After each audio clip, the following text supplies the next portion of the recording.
Gotcha. So I'm pleased to, I'm pleased to kind of come back to the group and say, hey, there was an issue. We got it solved. Be a member of ACGA. Here's what changed and here's what didn't. And I'm assuming we'll spend a fair amount of time on this page talking about.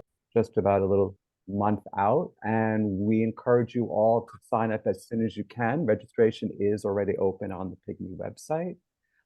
Please go there and sign up. It's an in-person event.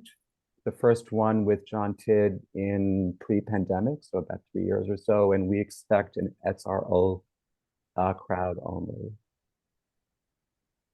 Good morning, everybody. Just to repeat, we are just on a holding pattern for a few minutes. We expect a rather robust crowd, just allowing everybody to join. For those of you who are members of PGGNY, thank you so much for your support. Ever so grateful. And for those of you who are not, I highly encourage you to become a member.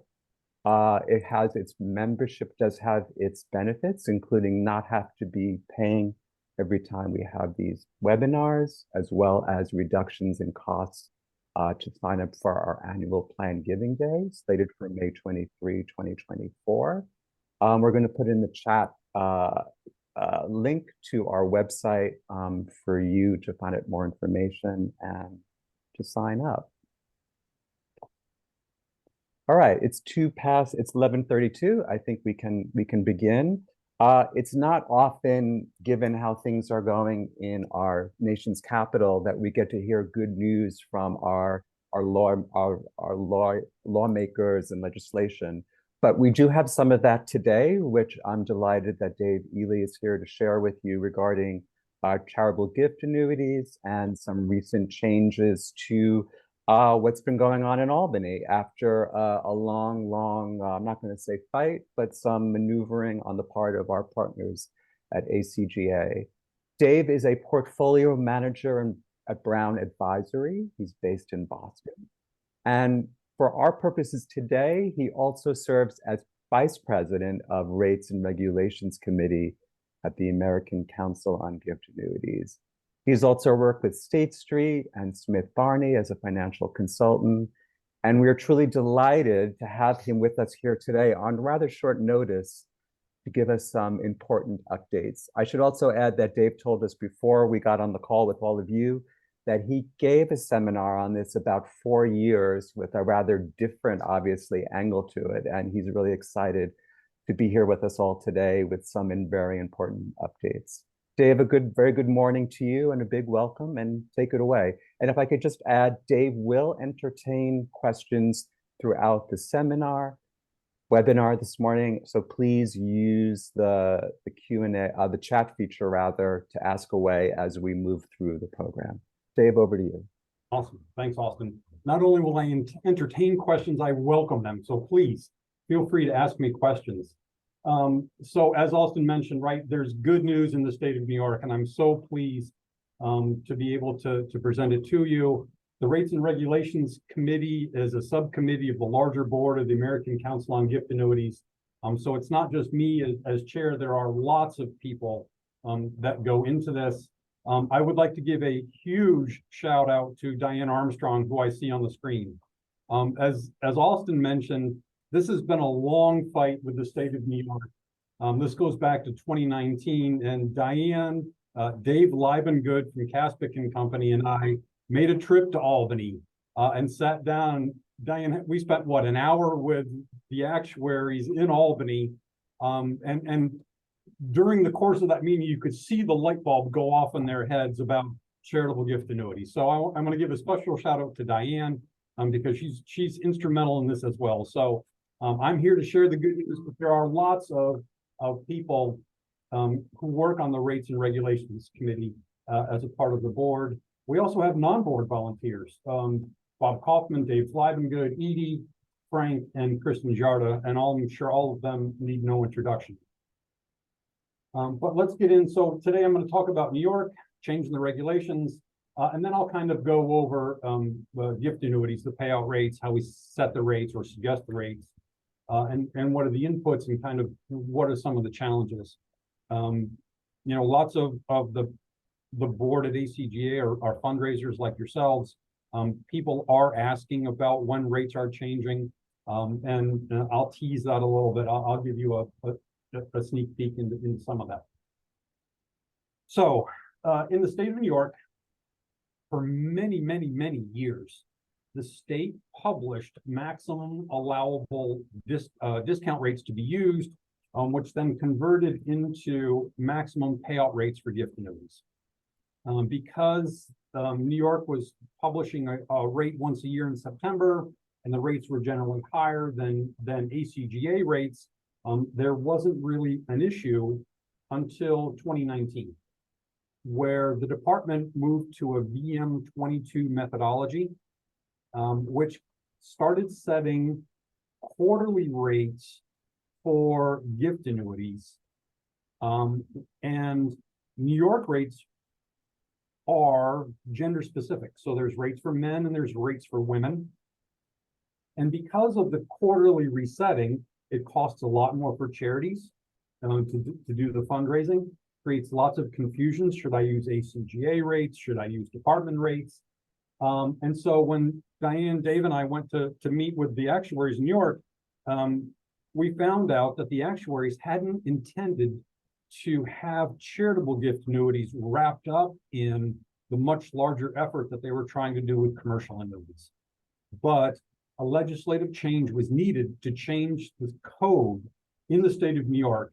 And so we started the very long process of trying to work with assemblymen, work with senators, and eventually get it through and signed by the governor. And that's what's happened most recently. So on October 25th, Bill A4599A was signed by the governor in the state of New York.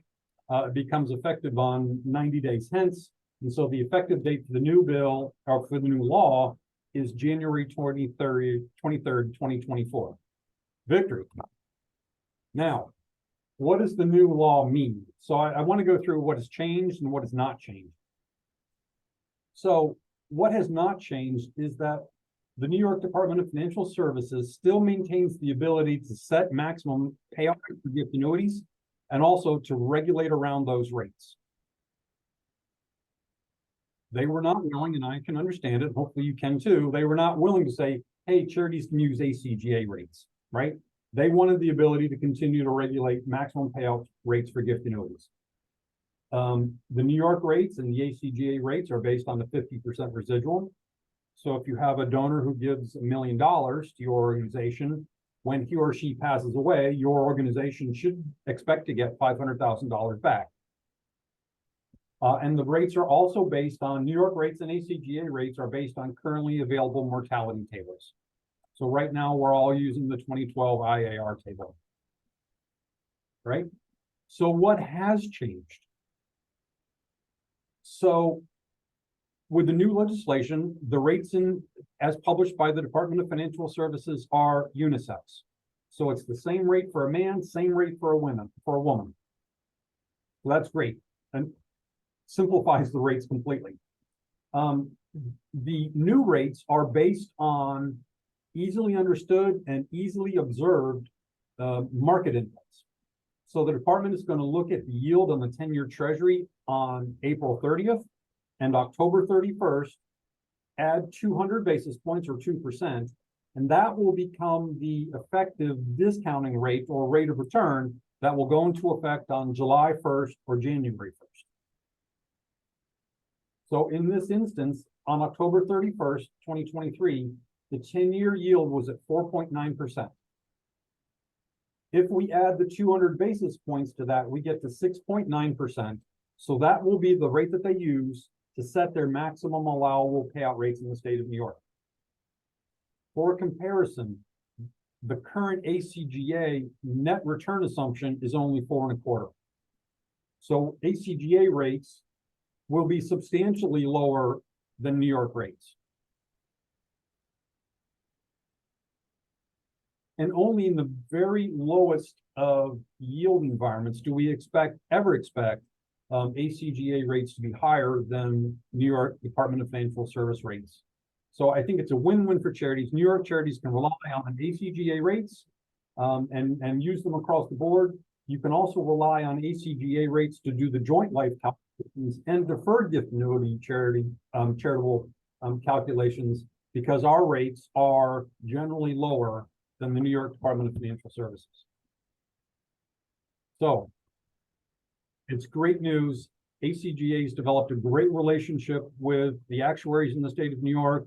I'm not in daily conversation with them, but it is an ongoing weekly conversation.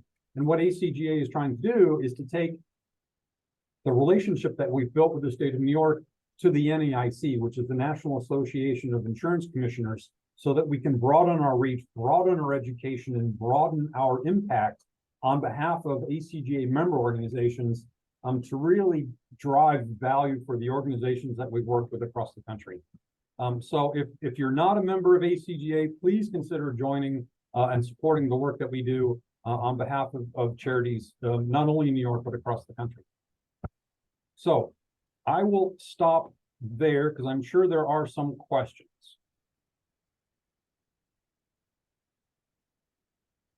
And Emily has kindly offered to help me monitor the chat.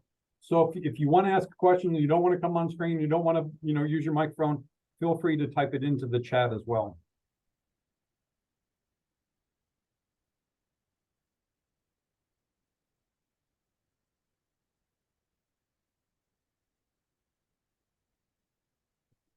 Can't believe we don't have any questions.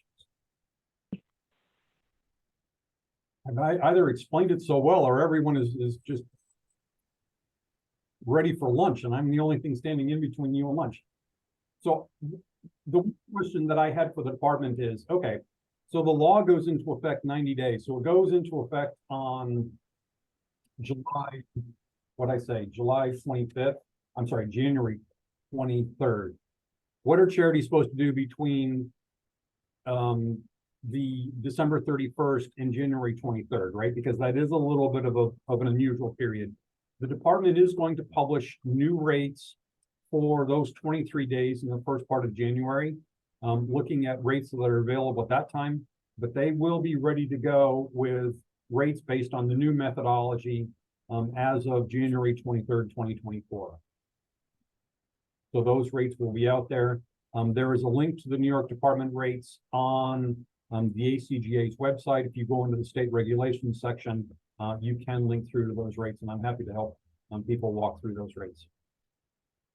The other question that I have gotten from New York charities is, should I use ACGA rates? Should I use New York State rates? Which rates should I use? And I think that's an interesting question that each organization needs to be mindful of. Because of the disparity in the return assumptions, the New York maximum department rates are substantially higher than ACGA rates. And for the older donors, because ACGA caps our rates that I'll get into in a minute, the rates often for the older donors are substantially higher than ACGA rates. And so your organization needs to understand, do we lose gifts if we don't offer the much higher rates as allowed by the state of New York?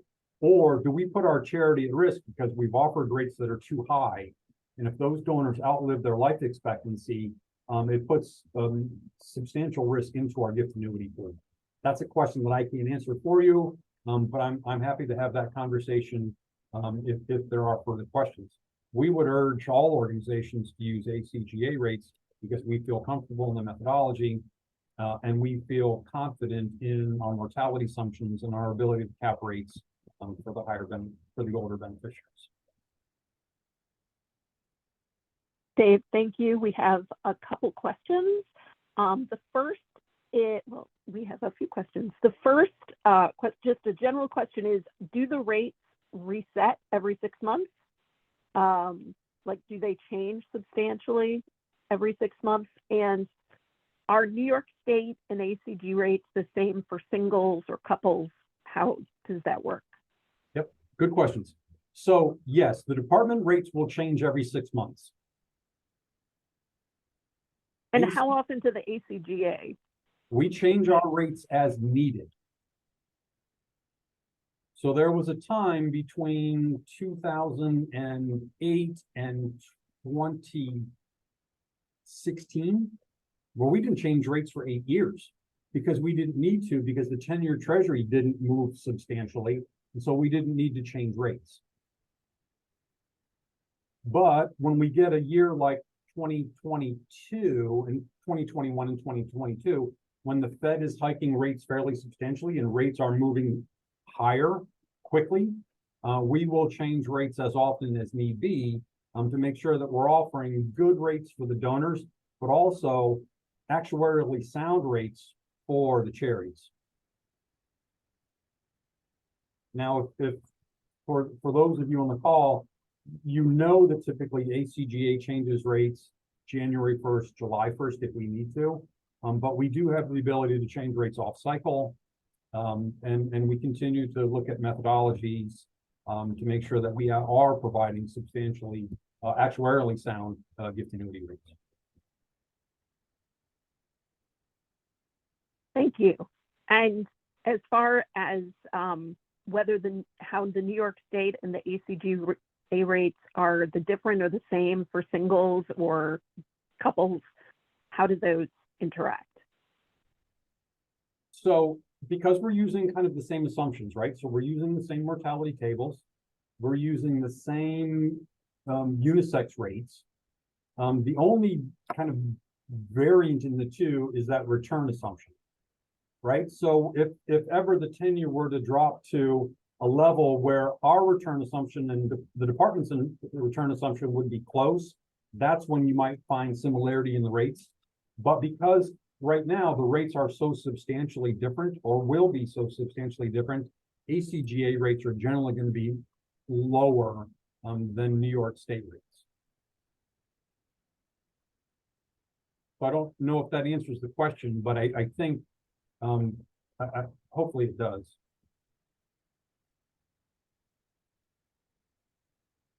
And did any other states have this issue, or was this purely unique to New York? It's unique to New York. But that's why we're also reaching out to the NEIC to make sure that New Jersey doesn't start doing this, or Maryland, or Florida, or California, some of the more restrictive states. So we are mindful. And, you know, it is a trend where New York tries to be, to your credit, tries to be trendsetters, especially on the cutting edge of regulations and ensuring that they're providing good solutions for New York State residents, right? Because that's ultimately who you want to protect, is the beneficiaries of commercial annuities and charitable annuities by printing maximum allowable rates. And so they've kind of been at the forefront of that. But by the same token, the department didn't intend to wrap charitable gift annuities up in the regulation of the commercial annuities. And so that's an important distinction, and one that we made to them. And they said, yeah, we don't want to burden charities with more costs, more confusion. And the department was great to work with.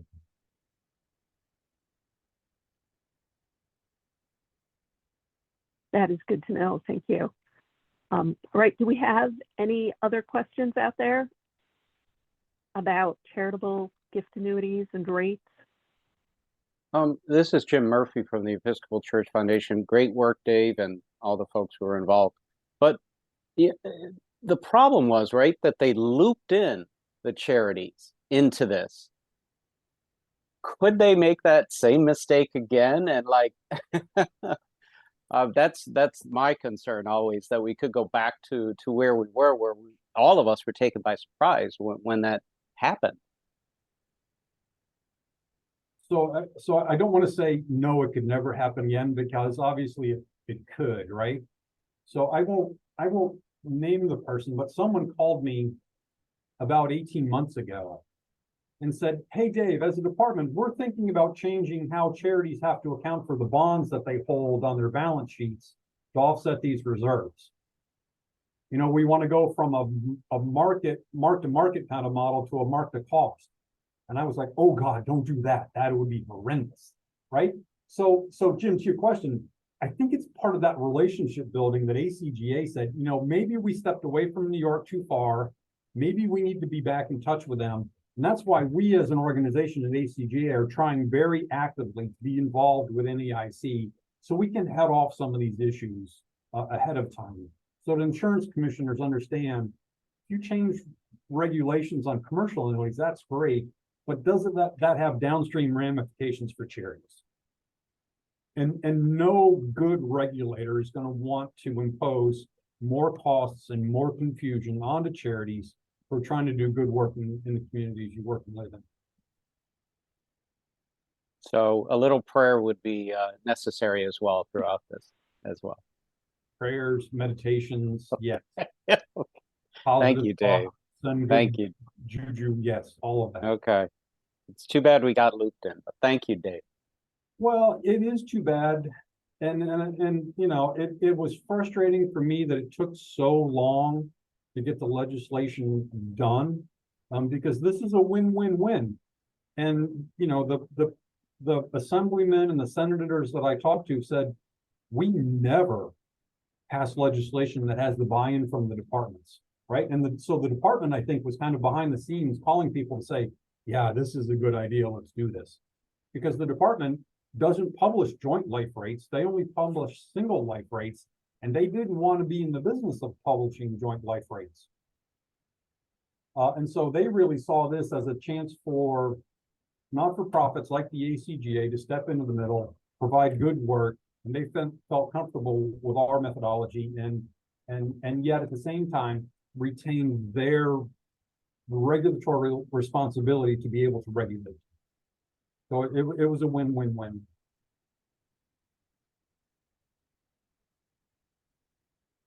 Why didn't New York simply exclude charities? That's a good question. The way the legislation is written, it applied to all annuities. So we had to go in and change the specificity about how charitable gift annuities are different than commercial annuities. Because commercial annuities to this day are going to continue to follow the VM22 methodology that the department put forward. Diane, will ACGA communicate to its members in 6-month intervals that ACGA and New York rates are compatible? Compatible. It is certainly something that we at ACGA are mindful of where New York rates are, because all we have to do is monitor the 10-year treasury, which we do anyhow, and kind of know on a go-forward basis, are our rates going to be lower or are they going to be higher? Are we going to communicate that to everyone? No, probably not. But it is certainly part of our process to understand where New York is in their rates. Because like I said, you know, it's up to each of the individual organizations to decide, do I want to use New York rates or do I want to use ACGA rates? And follow those rules. Hopefully most organizations will use ACGA rates because that kind of level sets the playing field so that you compete on how well your mission connects with each of your donors, rather than, oh, I offered, you know, 10.5 and XYZ organization was only offering 10, and that's why I won that gift.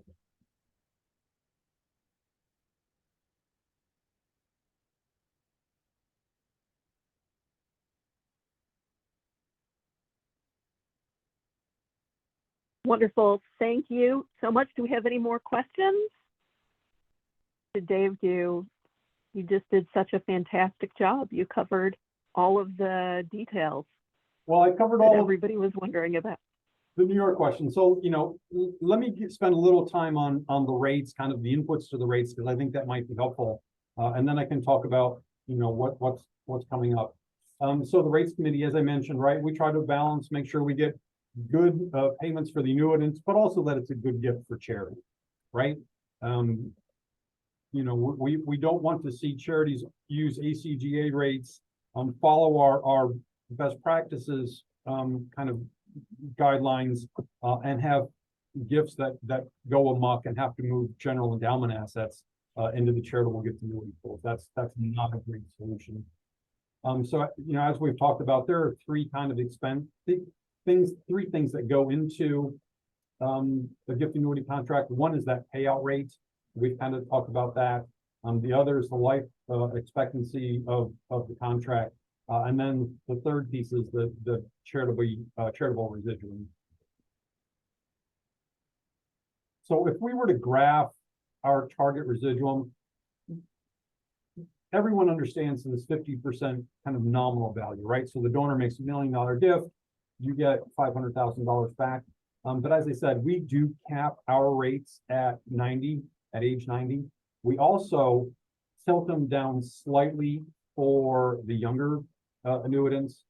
We also look at each of the suggested rates to make sure they hurdle, because we want to make sure that we're putting out good gifts, good rates that will pass IRS scrutiny. So that's kind of a rough graph of our target residuum. And here are the 5 inputs. At ACGA, we use a model of 40% stocks, 55% bonds, and 5% cash.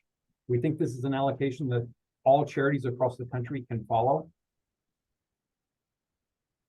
As many of you know, right, Florida and California have rules around asset allocation and how much has to be in certain asset classes to be able to satisfy state rules. But this is generally an allocation that most charities can follow. Using an 8% return on stocks assumption and T-bill 10-year treasury yields and cash, our current return assumption is 5.25. We use an expense assumption of 1%. The payments are quarterly in arrears. And as I said, we use the 2012 IAR table. So this 5.25 return assumption minus the 100 basis points gets us to a 4.25 return assumption. Now, this expense ratio of 100% is not a license to steal, but we think it's a fair representation of an average expense for large charities or small charities who might be outsourced to a provider or doing it in-house through payroll departments, just kind of a general fee construct. We know from surveys that we do out in the charitable field that charities invest their gift annuity reserve assets remarkably different than our return assumption, which is fine, right? Every organization needs to make its own judgment about how much risk or how much risk to have or how much risk not to have in their portfolios. But we feel very confident that most charities can follow this reserve assumption using a 40% equity portfolio. The number of states that regulate gift annuities is remarkable. There are, states in blue, like New York, who regulate gift annuities to some level.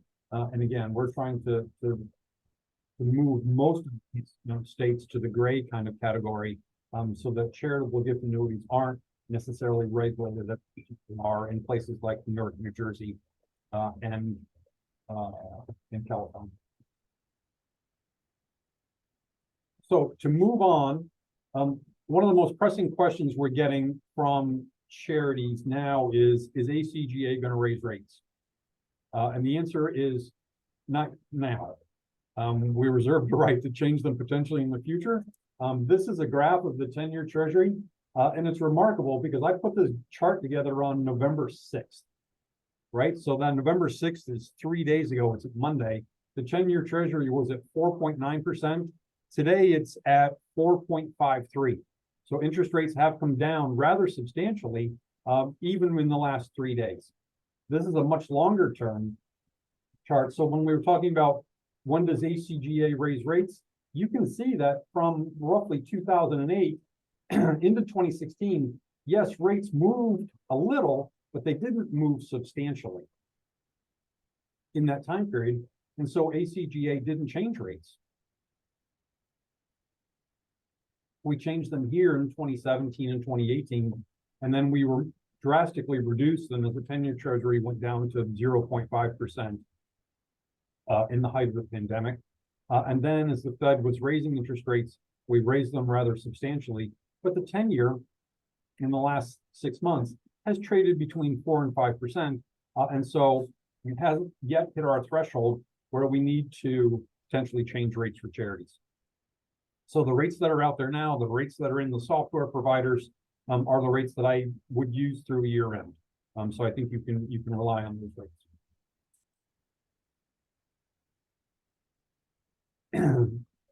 It's great having Frank Minton on our committee, on the rates committee. I don't know, hopefully there's lots of you that know Frank. He's been an icon in claim giving for a long time. And he said back in the day, we used to change rates once every 3 years.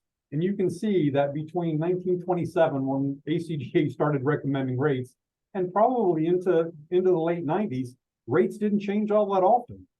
We have adopted new methodology in the late 90s, and so we are more responsive to market conditions. But you can kind of see how rates for 65, 75, and 85-year-olds has changed over time. It hasn't changed dramatically, but it has changed somewhat. Even with rates currently where they are, rates for all of these ages still aren't as high as they were in the late 2000s, or in the early 2000s. So again, this is part of our goal to continually monitor markets, make sure we do good gifts for the charities, but also great payments for the annuitants. So I will stop there again. This is old hat for some of you. For some of you, you might be hearing this kind of for the first time. So I'll pause there and take questions in case there are any, and then I'll touch very briefly on kind of some of the things to consider when thinking about gift annuities.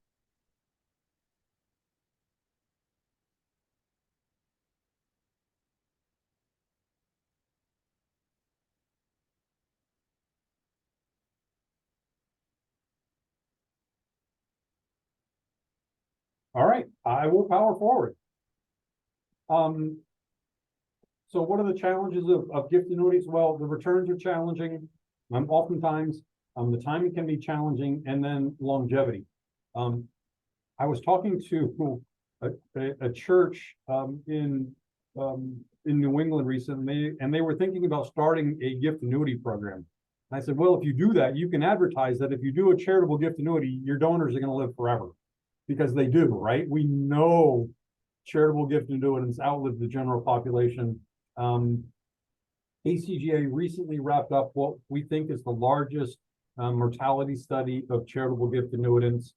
We studied 55,000 contracts, and we think we have a very good feel for whether it's men or women who are the annuitants, kind of what their life expectancy is. And it falls remarkably in line with the 2012 individual annuity reserving table. So we feel comfortable that the Society of Actuaries has got a good mortality table. We feel comfortable with our study. Our study concluded at the end of 2019. So one of the things that we're doing with an actuary on our board is monitoring how is COVID data being captured in the mortality studies. And so that is something that is continues to be on our radar, and we are looking at. At this point, it may be too soon, even though it was terrible for millions of individuals and families across the country, but it is something to be mindful of going forward. The biggest issue, right? You've seen this chart before. I kind of went over what we're using in ACGA and kind of what the organization, the member organizations are doing. The returns can be elusive because equity markets are volatile. We use an 8% return assumption, but we don't always achieve that assumption.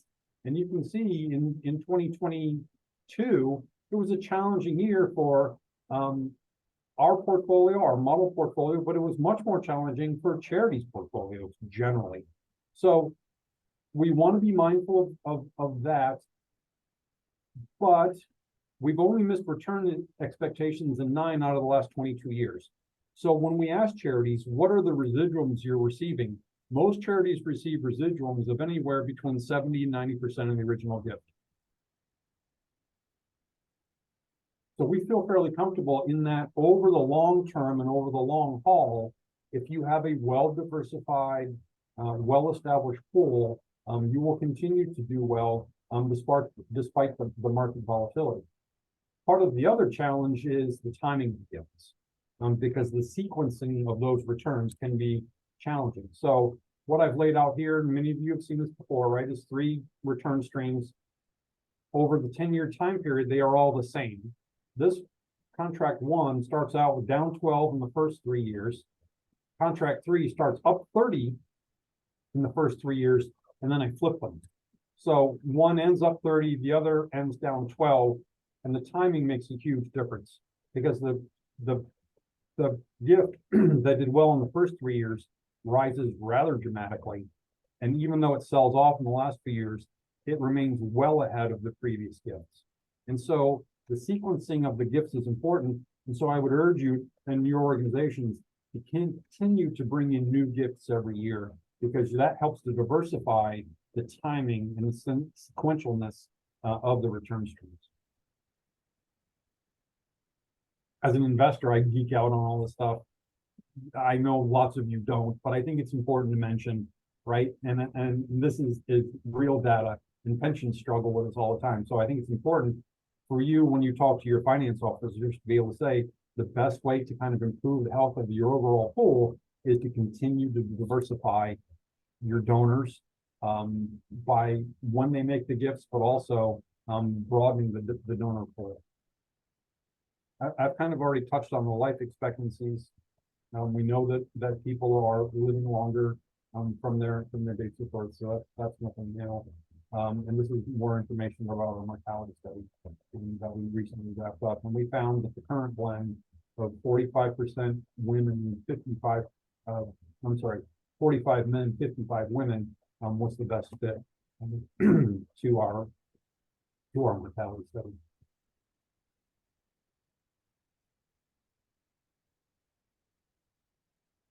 Questions?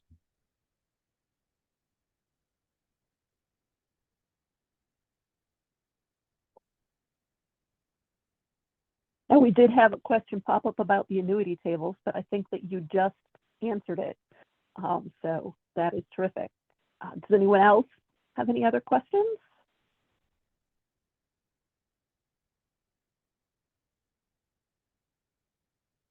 Everyone's clear on marching orders going forward in New York, right? You can use ACGA rates, be mindful of the New York rates until January 23rd, and then you should be good to go with ACGA rates.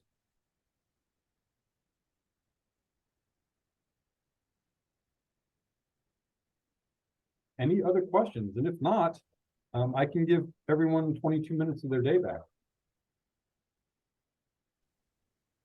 Hi, Diane. Dave. I think we should also acknowledge how helpful PG Calc has been for all of us in New York, offering services to get us through this interim period. Doing calculations for us when we needed them, for example, on 2 life contracts and so on. And in addition, I know our organization did devote some lobbying efforts to this, but also I should give a shout out to Bill Sammers because he really stepped up and used organizational resources to help achieve this result as well. I don't see Bill on the call, but he was very, very helpful behind the scenes.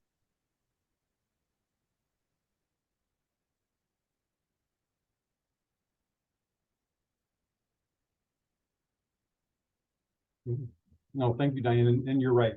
There have been lots of people that have kind of stepped into the fray in this, right, including you and your organization, and I certainly appreciate that. I'm glad we've gotten to a good place. The department's in a good place, and so I think that's good news for charities everywhere. I had a question. This is Regina. Dave, thanks so much for this wonderful presentation. I just want to check, you mentioned the target residuum is 50%, but that in fact, what we're seeing is 70 to 90% residuum is what Chad is actually. Just wanted to clarify, does that only include immediate payout annuities, or does that include the deferred payout annuities? That's a good question. I have to go back and check the data, but I believe it includes all issued and matured contracts. Okay, thank you. So And The immediate may be lower. It's going to be different, right? Some organizations are much more aggressive than even this kind of 70-30 portfolio. You know, there's a local college across the river in Cambridge who shall remain nameless, but they put all of their gift annuities into their endowment. So they may have a very different residuum than our 50% target. Thank you.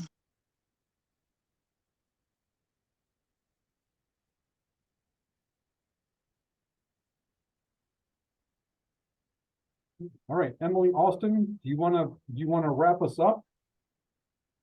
Of course. Thank you, Dave, so much. This has been very informative, and I think people really appreciate the level of detail that you're able to provide in explaining this whole process. So thank you so much, and thank you all for joining us here. I hope to see many of you in person for our John Tidd annual holiday. It's going to be a morning program, so breakfast with the quiz and his presentation on December 13th. You'll be getting an email about that shortly. So thank you all, and please enjoy the extra time that you're getting back. Thank you. Thank you, everyone.